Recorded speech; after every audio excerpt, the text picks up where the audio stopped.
ಹಿಂದೂಗಳ ಪಾಲಿಗೆ ತಿರುಮಲ ದೇವಸ್ಥಾನ ಪವಿತ್ರ ದೇವಸ್ಥಾನ. ಆದರೆ ತಿರುಪತಿ ಲಡ್ಡು ಪ್ರಸಾದವನ್ನು ತಯಾರಿಸಲು ಕಲಬೆರಕೆ ತುಪ್ಪ ಬಳಕೆ ಮಾಡಲಾಗಿದೆ ಎಂಬ ಪ್ರಕರಣದಲ್ಲಿ ರೋಚಕ ತಿರುವು ದೊರಕಿದೆ.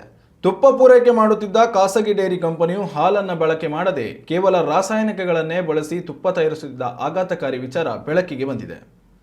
ಈ ಹಿಂದೆ ಟಿಟಿಡಿಗೆ ಕರ್ನಾಟಕದ ಕೆಎಂಎಫ್ನಿಂದ ನಂದಿನಿ ಉತ್ಪನ್ನಗಳನ್ನು ಸರಬರಾಜು ಮಾಡಲಾಗುತ್ತಿತ್ತು.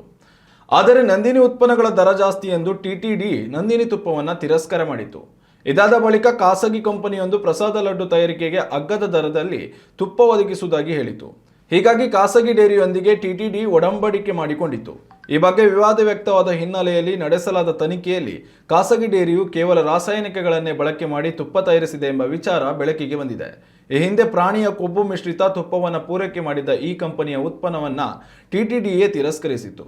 ಇದಾದ ಬಳಿಕ ಆ ರೀತಿಯ ತುಪ್ಪ ಪೂರೈಕೆ ಮಾಡುವುದಿಲ್ಲ ಎಂದಿದ್ದ ಉತ್ತರಾಖಂಡ ಮೂಲದ ಬೋಲೆಬಾಬಾ ಆರ್ಗ್ಯಾನಿಕ್ ಡೈರಿಯು ಮತ್ತೆ ಅದೇ ತುಪ್ಪ ಬಳಕೆ ಮಾಡಿದೆ ಎಂದು ಸಿಬಿಐ ತನಿಖೆಯಲ್ಲಿ ತಿಳಿಸಿದೆ. 2019ರಿಂದ 2024ರ ಅವಧಿಯಲ್ಲಿ ತಿರುಮಲ ತಿರುಪತಿ ದೇವಸ್ಥಾನಕ್ಕೆ ಈ ಕಂಪನಿಯು 68 ಲಕ್ಷ ಕೆಜಿ ನಕಲಿ ತುಪ್ಪ ಪೂರೈಕೆ ಮಾಡಿತ್ತು. 2022ರಲ್ಲಿ ಈ ಡೈರಿ ಕಂಪನಿಯನ್ನ ಕಪ್ಪು ಪಟ್ಟಿಗೆ ಸೇರಿಸಲಾಯಿತು. ಆದರೂ ಬೇರೆ ಬೇರೆ ಹೆಸರಿನಲ್ಲಿ ಈ ಕಂಪನಿಯು ತನ್ನ ಉತ್ಪನ್ನಗಳನ್ನು ಮಾರಾಟ ಮಾಡಿದೆ. ಈ ಕಂಪನಿಯು ಟಿಟಿಡಿಗೆ ಈವರೆಗೆ 250 ಕೋಟಿ ರೂಪಾಯಿಗಳನ್ನು ವಂಚಿಸಿದೆ ಎನ್ನುವುದು ತನಿಖೆಯಲ್ಲಿ ಹೊರಬಿದ್ದಿದೆ.